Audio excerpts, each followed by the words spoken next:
think there are kind of two stories that have really defined the economic moment we've been in for the last couple years. One, two, three.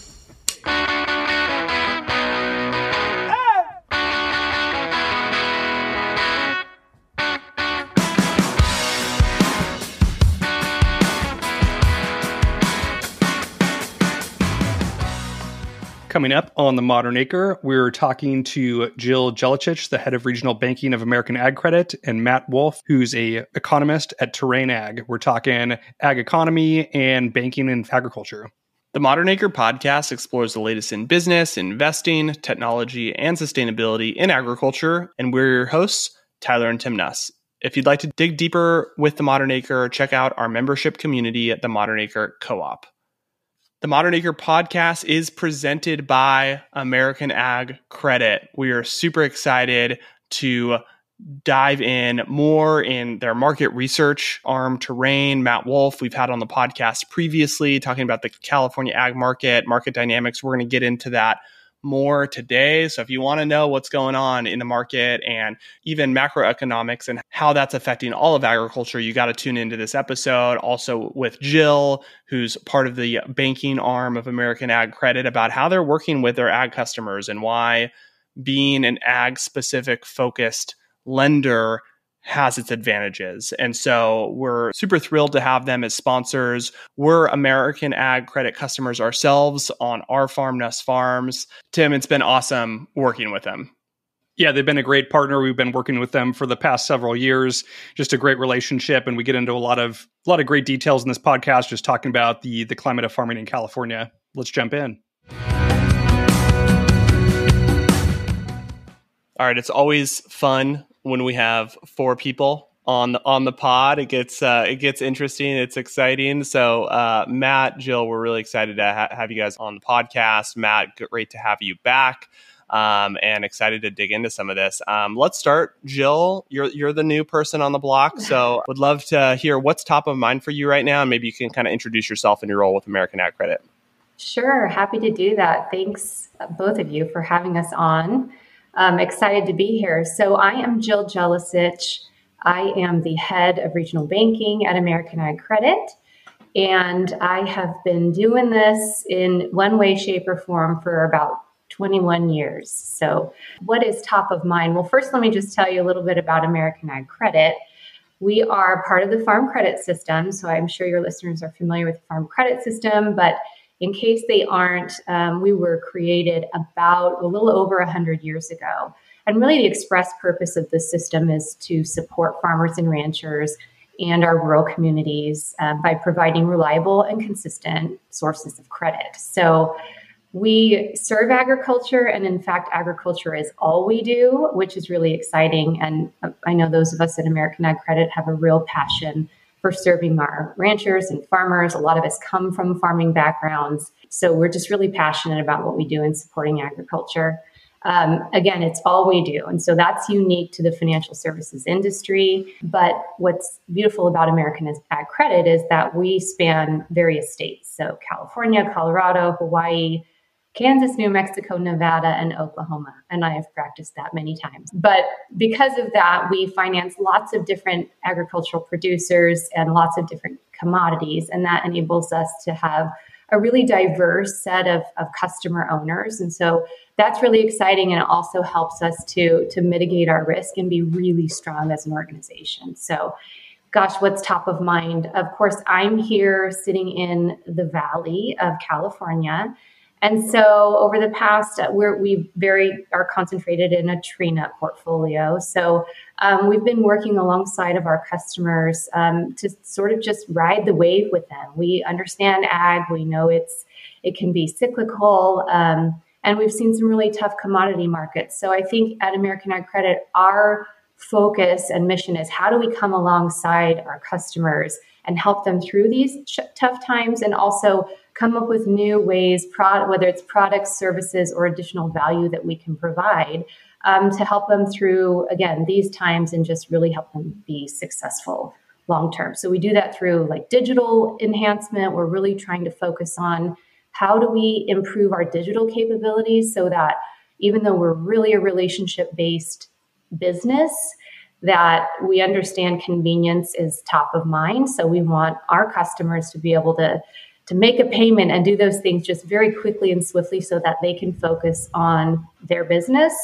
So that's, I think, really top of mind. And then, of course, you've worked with Matt before, but top of mind also for us is how do we support our customers in providing them valuable insights, valuable research and data, so that, of course, they're going to stay on top of it themselves, but that we can provide that value. So again, that they can take that in making their business decisions and that they don't have to spend all day, every day watching markets, et cetera, because we've got that resource through our partnership with Terrain for them. So I guess I'm kind of teeing this up for Matt, huh? Yeah, that's a super good overview. And that's something that definitely has stood out for me working with American Ag Credit is kind of the personal connection, the local branch offices. Like we were introduced to American Ag Credit through a guy that I grew up with, and just having that personal connection of just having that commonality of someone that understands your local community, understands agriculture. It just made a great start to the relationship. And we've grown from there since we got connected a couple of years back. So that's been really cool to see about kind of the different approach and the personal touch to the products that you guys offer. So, Matt, we're excited to chat about stuff that you've been working on. Tomatoes are top of mind for us. We're kind of in the middle of our growing season. We're kind of on the later end of the window. I know you did an analysis earlier this year. Maybe talk to us about how the tomato crop is progressing. We're kind of in mid-August in California. How are things going with the crop so far? It's a great question. I think right now it's a little bit of a wait and see situation. We did have a really hot July. For what I hear, that hasn't impacted the crop quite as much as you might think. Really what I cover in that report is, where we've been in the last couple years, because it's pretty unique in processing tomatoes. If you think about when the pandemic happened, we had this big shock to the system, and that hurt a lot of commodities. If you think about almonds, they had this big buildup of inventory, which put downward pressure on the price. Processing tomatoes are kind of an outlier. If anything, COVID sort of inadvertently benefited that market. If you remember when lockdowns went into effect, not only were people out there buying toilet paper, they were also buying a lot of canned food, getting a lot of takeout, a lot of pizza, that sort of thing. All of those products that people started to demand in high order were pretty intensive in processing tomatoes. So it bumped up demand, which has historically been kind of flat or arguably even in decline in per capita terms. And so that spike in demand, that actually happened at a time when supply was somewhat constrained due to some shorter crops and some smaller inventory positions. And so the net effect of that was to have a record price of $138 a ton last year. It's started to normalize a bit. This year, the price is $112.50 a ton. And so things seem to be kind of normalizing a bit in that market. I think it's very likely the market kind of returns to where it historically has been. Again, demand has not been kind of on a rocket ship over time. And, the industry, I think, has really struggled to be able to expand into the export market where there are a lot of other producers. Like China is a huge processing tomato producer, and the value of the dollar has made that really difficult. And so I think we're going to start to see some normalization, but that market has been in a pretty good position in the last few years. Let's pivot to the nut category, which I find really interesting. And it's interesting, this whole COVID dynamic, right? How it has affected every industry, obviously agriculture specifically, but yeah, every industry. I heard someone talking about like the HVAC space services business, right? There's a big, private equity push to do HVAC roll-ups, and it's been like the sexy, boring industry is HVAC, right? And during COVID, everyone was at home. Everyone wanted to upgrade or add AC during COVID. And what this guy was explaining was that it artificially inflated the demand during that, or really, it didn't artificially inflate, it pulled in the demand. So over COVID, everyone who invested in HVACs or was building HVAC roll-ups looked like geniuses. But now that the dust has settled, basically what people are realizing is that the people that were going to buy in 2025 and 2024 upgraded or bought in 2021. And so it had pulled in that demand, and now it's kind of in decline because of that pulled in demand. So it's really interesting to see like this crazy COVID thing that happened. It's kind of affecting everything. And then agriculture specifically, you have food, which was a major topic during COVID. So I just find it fascinating. So why don't you dig into the impact on the nut market? We talked about that last time you were on, and what's it looking like there? Yeah, so the nut markets hit. Well, the first thing, I think it's really important to realize that the California nut market, so pistachios, walnuts, almonds, they're all pretty distinct. We sometimes talk about them as the nut market, but they have different dynamics that are different and different things, different risks in those markets. But in general, we had a big buildup of inventory during the pandemic. That was especially true for almonds, which just could not get shipments out, particularly after a record 2020 crop. So it was really important that they were able to get product out. And so that buildup of inventory, just to put it in perspective a bit, we had an 800 million pound carryin this year, 860 million pound carryin last year. A typical carryin is somewhere in the 350 to 450 million pound range. So it was roughly double.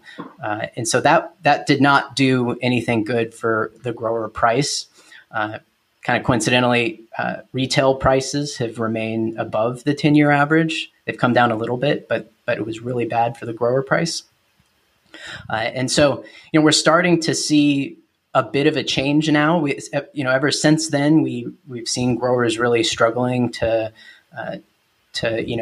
hit break even. But I think we're starting to see a bit of a change, and this exists in the pistachio, walnut, and almond market. So even though these markets are different, they have the similarity where things seem to be moving in the right direction. So pistachios had record shipment numbers this year. The industry shipped over 1 billion pounds for the first time. Really pretty extraordinary if you look at what that looks like compared to the 5-year average, compared to last year. I mean, they really kind of just knocked it out of the park with shipments. Looks like the carryin's going to be pretty reasonable. And so the wholesale spot price seems to kind of be hanging in there and somewhat stable. Walnuts have also had record shipments this year. They've also hit it out of the park after a record crop. I should say pistachios also had a record crop, so it was really important to get shipments out. So walnuts had a record crop, record shipments. Looks like that carryin is going to be reduced a lot. Part of the reason walnut shipments have done really well this year is the smaller crop from Chile. That crop was off about 20%. So it's allowed the U.S. to kind of fill in some of that demand. And so we're starting to see the walnut price go up, which is really, really a positive sign. Part of that is the tighter carryin position. Part of that is the expected smaller crop in 2024. Part of that actually more recently was the appreciation of the yen against the dollar, which seemed to have kind of woken up some Japanese buyers, which is a really positive sign. So, if you remember back last year, the walnut market had some of the worst quality it had had in many years. This year, quality was really good. It kind of remains to be seen what happens with the 2024 quality, but I'm hearing good things. And so, my expectation is that we continue to see that price go in an upwards direction. I do think that industry relative to, almonds and pistachios, that industry is going to have to ultimately continue to contend with the competition coming from Chile and China. But things definitely seem to be going in the right direction. And then, almonds are the big kind of behemoth of the three. Almonds have had this massive buildup in carryin and prices that are well below break even, but it looks like things are moving in the right direction there. And the way I like to think about that is to compare when the USDA estimates came out last year compared to when they came out this year. And if you look at when they came out last year, it immediately put downward pressure on the price. And I think the reason was we had really bad bloom conditions last year. And so people were expecting a much smaller crop than those estimates forecasted. And so when those came out, it kind of dropped the price a lot. This year, we're seeing essentially the exact opposite thing happen. We had some pretty solid bloom conditions.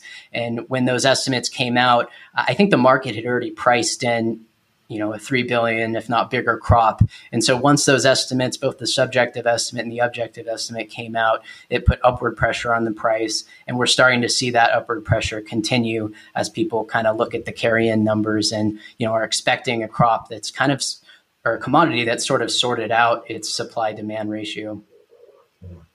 It's always fascinating talking about these markets. I think farming in California, the Western U.S., just the diversity of crops just makes things that much more complex. The cyclical nature of some of these crops versus if you're in the Midwest and you're growing corn and beans, it's a little bit more straightforward from a production standpoint, from a banking perspective. But there's a lot more to consider in California just with the number of crops that we have and how those crops fluctuate. Jill, you mentioned a little bit about kind of some tough times economically, challenging customers and some creative products. Maybe talk through about kind of your approach when there's growers that are hitting challenging times. Like, how do you come and help support them, kind of bridge the gap to get to a better market? Yeah, absolutely.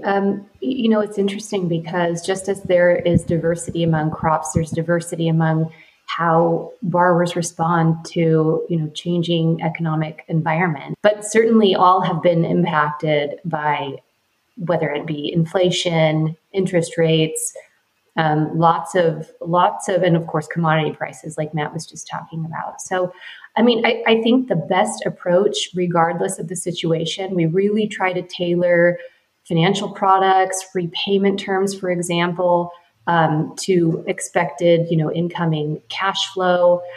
So things like that, but really it's about communication and staying on top of things. And I think when we have that relationship with our customers, that we're open and honest and transparent, and we're frequently communicating, we can get ahead of a lot of this. And so I think it's after, things have happened and when things become, again, really difficult in an operation and we're not addressing them proactively, that's when things become more challenging. So it's really incumbent upon us as a lender to stay in front of our customers and to really just openly communicate and anticipate kind of what's going to happen and what we can do to sort of mitigate the risk. Totally. Matt, I want to zoom out here and talk about just macroeconomic factors. This is a very interesting time just for equity raising, debt raising. There's high interest rates right now. There's a lot of look at how the Fed is going to address those interest rates in the tail end of the year. It's an election year. There's all of these kind of macro factors. There's obviously the conflict in Ukraine and Russia. Like, zooming out, how are you viewing the economy and how that impacts, your work with Terrain and focus on agriculture? You kind of reminded me of a famous quote from Paul Samuelson, who was a well-known economist about a decade ago. And, that quote goes, the stock market's predicted 9 of the last 5 recessions. I think it's, often, looking towards the stock market and what's going to happen in the economy is always a risky move because there's a lot of volatility there. I think there are kind of 2 stories that have really defined the economic moment we've been in for the last couple years. The first story is what you might call the economist story, which is one of optimism. Economists tend to look at the economy from 30,000 feet up, looking at GDP numbers, looking at unemployment numbers, things that, like you said, are very much at the macro level. And there are pluses and minuses to doing that. But when you do that, you see a GDP growth rate on an annualized basis of 2.8%. That's really strong historically, particularly when you look at the last couple of decades. That's very strong. When you look at the unemployment rate, it's 4.3%. That's getting close to what the Fed might call equilibrium, where the economy is neither accelerating or decelerating. That rate is about 4.4%. So we're getting close to that. So there is some softening happening. We have seen the unemployment rate tick up a bit. We've seen some indicators like the quit rate, how frequently people are quitting their jobs. We've seen that go down, which is often an indicator that people have some labor market fears in their ability to find another role. And then we've also continued to see our inflation problem moderate a bit, which is really encouraging. So according to the PCE, we're at about 2.5% inflation. Remember, the Fed's target is 2%. So we're getting pretty close to where the Fed wants things to be. But overall, that's a really strong economic picture. It's not just because of government spending. I think it's really important I think that's part of it, but it's really important to realize that's not the total part of it. We've also had some really strong labor productivity growth in the post-pandemic era. There's a bunch of reasons for that. Things like AI, things like green energy, things like even hybrid work maybe playing a role there. We've also had record numbers of business starts. So the rate at which people are starting businesses is roughly double what it was pre-pandemic. So a lot of positive things happening, although we are seeing some slowing. The other story is what you might call the consumer story. And that's one where, you're looking at things in your day-to-day. You might be a consumer, you might be a small business owner, and what you see in your day-to-day, I think really explains where the consumer sentiment numbers have been the last few years. Consumer sentiment, even though it's ticked up a bit, remains well below where it was pre-pandemic. And I think that's very understandable. Economists tend to think of inflation as a year-over-year phenomenon. So I mentioned that 2.5%. But if you compare prices today compared to where they were 4 years ago, that PCE is 20% higher. And so if you're trying to buy a car, if you're going to the grocery store, if you're trying to buy insurance right now, it's really, really difficult. The other thing that's playing a role here is higher interest rates, like you mentioned. That's making it more difficult to buy a house, buy a car, et cetera. And then, on top of all that, there's a whole lot of uncertainty. Things like the inverted yield curve, things like the SOM rule, these indicators that often tell us that we are in a recession or a recession's around the corner are kind of flashing. And I think that's, disrupting the stock market and also making people worried about, at a more small business level, what their next move is going to be. And so ultimately, I think the kind of funny thing about both of those stories is that they both tell us something very real about what's happening in the economy. They're both true, and they seem like they'd be contradictory, but they actually end up being consistent with each other. As far as what the Fed is going to do, my expectation is that, we get a 50 basis point cut in 2024. I can't speak to whether that's in September or December, but given the amount of softening we are seeing and a lot of the numbers that economists are looking at day to day or when they're released every month, that's my expectation. And, I'll just say that, that's kind of, I've kind of stuck with that all year. And a couple months ago, that made me seem very aggressive. And now that makes me seem, if anything, less aggressive than what the market's expecting.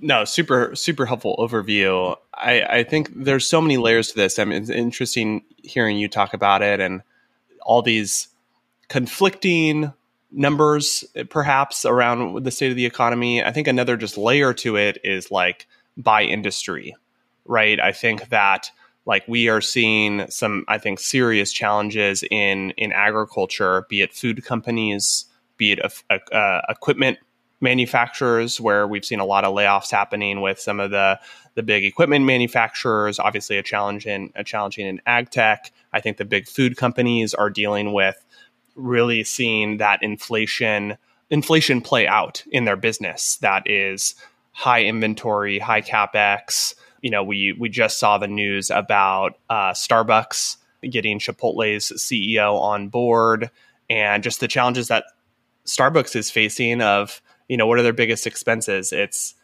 food, it's ingredients, it's labor, the baristas in the store, and then it's the leases for the stores, right? And so all those things are cumulative and adding up to really impacting some of these food companies that are finally feeling the effects of inflation and can't counteract it with raising their prices.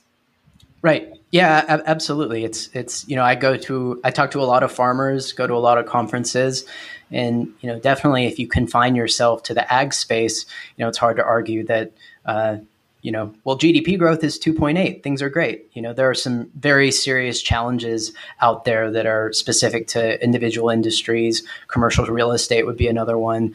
And so, I think right now it tends to be a lot of the industries that are particularly interest rate sensitive.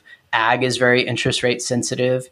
If you think about how reliant it is on land, and also the way farmers are paid is often a couple times a year, if that, which means that they have a lot of exposure to interest rates via operating lines, et cetera. Jill, I want to circle back to something you mentioned at the top of kind of leading this digital transformation at American Ag Credit. Like it's a very old company, 100-year company, a banking company that typically banks aren't the most digitally progressive, and you're kind of introducing some new tech and tools to make things easier for farmers, Terrain being one of them, which is an awesome service. So just maybe talk about your approach of kind of a digital transformation within a legacy banking business. I think that's a great question. And I think as we look at our customer base, some are really eager to pursue that, and others maybe less so, and appreciate our local presence and coming into a branch and having a conversation. And we always have great snacks in the break room. They come and have their coffee and snacks. I mean, really, these are things that are of value to people. And we love that. We love that relationship aspect. But to that point, I mean, this is the way the world is headed, whether we're talking about our industry and mechanization and the constant innovation. And as we look at our customers and our producers, that's how they've overcome so much adversity time and time again. There's been so much development, so much innovation. And so we as a financial institution need to do the same thing. And so we look at how do we make things easier? And so we do things like we've got product offerings at certain dollar amounts that we have a very slick internal process so that, for those that maybe value speed over a real high touch relationship, that's a path that we can take and get a real quick turnaround time for loan decisions. But we talk a lot about our online presence, the ability to use our mobile phones and all of that. And so we're just continuing to enhance that. And I feel like we've had multiple releases. We're bringing out new capabilities all the time. And then it's incumbent upon us to educate our customers and sort of help them through that. Because once, sometimes something new and different, and if we're not used to that way of transacting, especially with money, because that is very important, very personal. It really is the livelihood, of people that we're talking about. So we want to be sensitive to that. So we are all about just educating our customers and as much as possible supporting them through that transition to digital. It's super interesting. I mean, I think this is like the great dichotomy in agriculture is it's going through a wave of innovation. And a lot of the points you mentioned of focus on automation and the rising labor challenges, et cetera, is really driving a lot of that innovation. But it is a personal, it's never not going to be such a personal, people-based industry. And I think the companies, both startups and legacy agribusinesses, have to do both. And if they are not doing both, then I think businesses will suffer. If you are just, the Silicon Valley startup that says we're going to solve agriculture with a button, good luck. And if you're a legacy agribusiness and you're saying, this is how business is always going to be done, and you're not really thinking around the corner, both of those scenarios, they're going to fail. And you need both. And I think even when you think about farmers going to the next generation, a lot of times the next generation want that digital piece, right? When this transition is happening, you need to be moving with it. Absolutely. And we think about as we're moving with that and as we become more digital, it's really important for us to keep that relationship. So it just has to look and feel a little different. And that's why we're constantly looking at how do we innovate? How do we create that relationship maybe in a different way, shape, or form? As an American Ag Credit customer, I've primarily interfaced with the digital tools, the online banking, that kind of service. I did not know you can go in and get free coffee and snacks. So I'm going to take you up. Total game changer for Tim. Yeah. Did not know that. It's not usually a selling point, but I will say that we've got a lot of customers who will, just stop by and say hello, and we love that. And so we have, we'll certainly offer you a variety of good snacks and coffee anytime you stop by. As we finish up here, Matt, what's next on your radar in terms of stuff that you're really interested in right now? Like what's the next thing you're going to dig into? Something that's on my radar, I mean, if you've been on terrainag.com, you'll notice that typically our reports are individual reports that tackle a particular issue, whether it's in the macroeconomy or an individual commodity, whether it's wine, whether it's something in the specialty crop space, is like what I cover, whether it's wheat, corn, etc. Recently, we've kind of become more interested in this really big topic that I think is going to result in a series of reports. So something that's a little bit new for us. And really that is going to focus on demographic decline and the impact on agriculture. What I mean by demographic decline is a global population that's expected to peak, according to the UN, in 2084 at around 10 billion. I kind of touched on some of these points the last time I was on, mostly on the supply side with regards to labor shortages, things like consolidation, things like succession planning, et cetera. But I do think that this also impacts the demand side of the equation. And I think we thought that it'd be really useful to have a series of reports that kind of touch on different parts of this. And so, like I said, the UN's anticipating population to peak in 2084 at roughly 10 billion, which is kind of an extraordinary thing for humanity if you think about it. We've never quite had that happen. There's been blips because of plagues and wars and that sort of thing, but a more long-term secular decline is not something we've seen. And kind of connecting this back to agriculture, if you think of agricultural policy and kind of the principles that have underlined our agricultural approach in the last 50 years, really since the 70s, it's been all about kind of maximizing that productive capacity on the supply side. So often this is linked to Ag Secretary Earl Butz in the 70s, who really told farmers to get big or get out, to plant fence row to fence row. There's all this history there.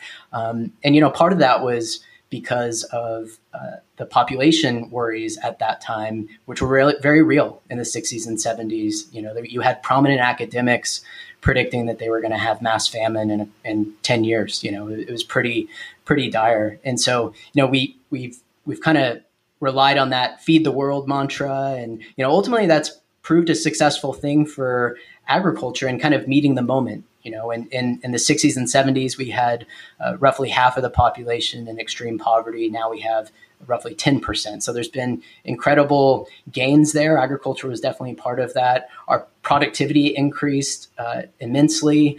Our ag exports increased by a factor of 25 times since, I think, roughly 1970 until today. And, ultimately that's been a good thing for farmers too. Seen land values increase, receipts increase, et cetera. And so that kind of feed the world mantra has really made sense for the last 50 years, and on the farming side and also on the policy side.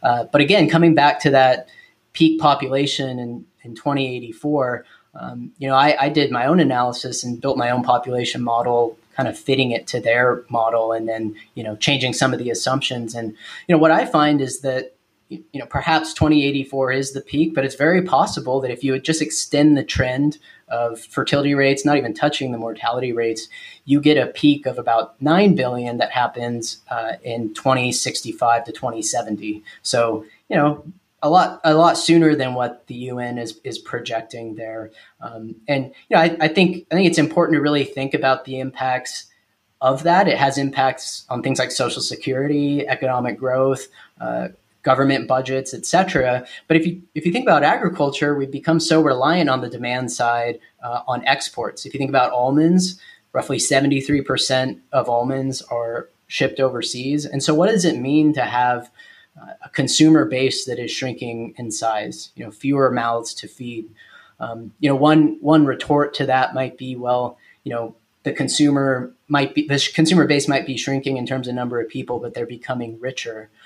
And my kind of response to that is that, typically your food spending does not increase proportionally with your income at higher levels of income. So there might be some ceiling there in terms of ag demand. And so, this is a really big topic. It touches on a whole bunch of things from, trade relationships. It touches on, some things at home with consolidation and consumer preferences.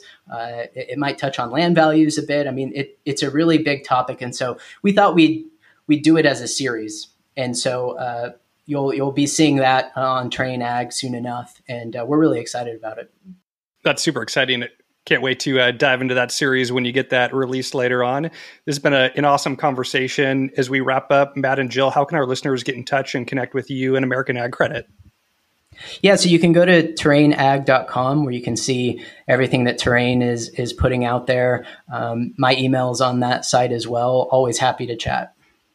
And same with us at American Ag Credit. You can go to our website, but also we have physical locations throughout our territory. And as we talked about before, feel free to stop in. But we do have lenders and contact specific information on the website.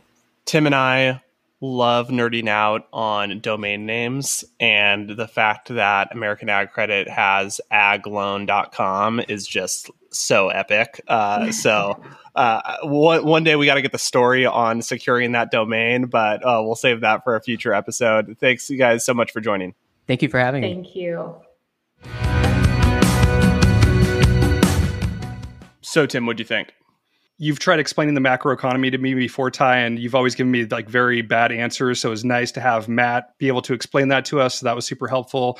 But I really liked what Jill was talking about in terms of when there are challenges on the horizon in farming, about being proactive and over communicative with your partners to kind of let them know what's happening in your operation, to kind of get ahead of it and create solutions to kind of bridge the gap when there's headwinds that are coming up. So I thought that was really good advice, kind of navigating the current climate.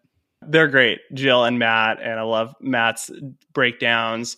Check them out. If you haven't already, you can sign up to just see what's going on and happening with Terrain Ag. Their reports on the market, you'll find them fascinating. Check the link in our show notes. Check out American Ag Credit if you're interested. If you're a grower looking in financing options, either way, they have interesting things for you to take a look at American Ag Credit and Terrain. Thank you guys for tuning in. We'll be back next week.